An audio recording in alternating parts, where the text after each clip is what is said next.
Polemik hasil tes PCR sebagai syarat perjalanan menggunakan transportasi umum terjadi. Setelah berlaku untuk penumpang pesawat terbang, pemerintah berencana memperluas syarat itu ke transportasi umum lain sebagai antisipasi jelang Nataru, Natal dan Tahun Baru. Secara bertahap penggunaan tes akan juga diterapkan pada transportasi lain selama dalam mengantisipasi periode Natal Tahun Baru. Sebagai perbandingan selama periode Natal Tahun Baru tahun lalu, meskipun penerbangan kembali disyaratkan PCR, mobilitas tetap meningkat dan pada akhirnya mendorong kenaikan kasus. Kata Pak Menko, meski penerbangan disyaratkan tes PCR, mobilitas tetap meningkat dan pada akhirnya meningkatkan kasus COVID-19. Berarti kuncinya pada mobilitas, bukan? Ya, terkait pandemi kita punya pengalaman buruk dengan yang namanya hari libur. Setiap kali ada libur agak panjang, jumlah kasus positif COVID-19 bertambah. Libur Natal dan Tahun Baru pada tahun lalu ini menjadi gelombang pandemi kasus COVID-19 di negeri kita. Saya juga ingin mengingatkan kepada seluruh daerah mengenai Natal dan Tahun Baru. Dari pengalaman kita tahun yang lalu, Natal dan Tahun Baru ini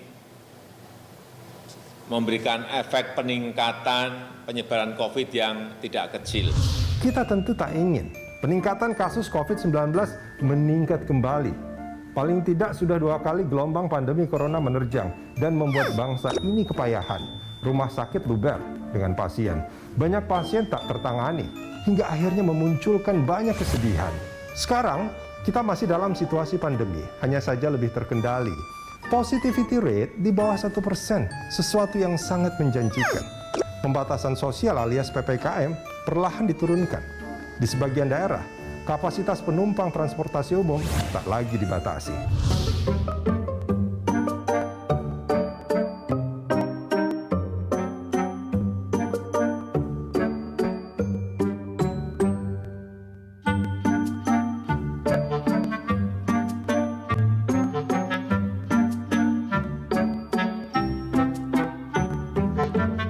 Apa yang dilakukan pemerintah dengan mensyaratkan hasil tes PCR untuk perjalanan menggunakan transportasi umum seperti pesawat dan transportasi umum lainnya adalah upaya untuk menyeleksi calon penumpang agar lebih aman.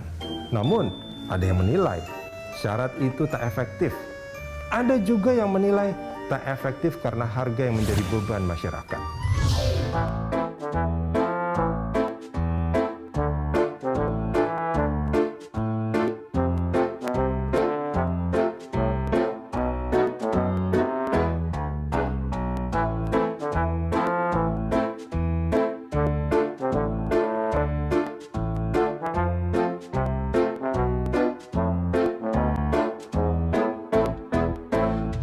Soal cost efektif, apakah harga tes PCR terkait dengan supply and demand? Atau karena perbaikan atau peningkatan efisiensi dalam teknologi dan produksi, sehingga harganya bisa diturunkan menjadi 300.000? Entahlah, tapi kok bisa ya, turun drastis begitu? Menurut Menkes, harga tes PCR di Indonesia tak bisa disamakan dengan harga di India yang lebih murah. Yang paling bawah memang India. India murah sekali, 160 ribuan. Tapi memang India karena itu adalah negara yang paling murah untuk semuanya, gitu ya, selain Cina. Karena memang mereka juga punya produksinya di dalam negeri, kemudian ekonomi of scale-nya karena jumlah rakyatnya hampir 2 billion, itu tercapai. Tapi saya kira ini juga belum menjawab persoalan yang sesungguhnya terkait dengan permintaan masyarakat bahwa sebenarnya harga pokok dari PCR itu berapa, ya, komponen-komponennya berapa, reagennya berapa, APD berapa, nakes berapa, dan seterusnya. Hingga transparan bahwa harga PCR itu sekian ratus ribu, sekian rupiah, dan kemudian operator atau provider mengambil keuntungan berapa persen. Jadi margin profitnya itu berapa persen. Nah, ini saya kira dalam hal ini belum terjawab. Sekarang mobilitas penduduk di sejumlah daerah seperti di Jakarta hampir seperti suasana normal meski masih dalam status pandemi.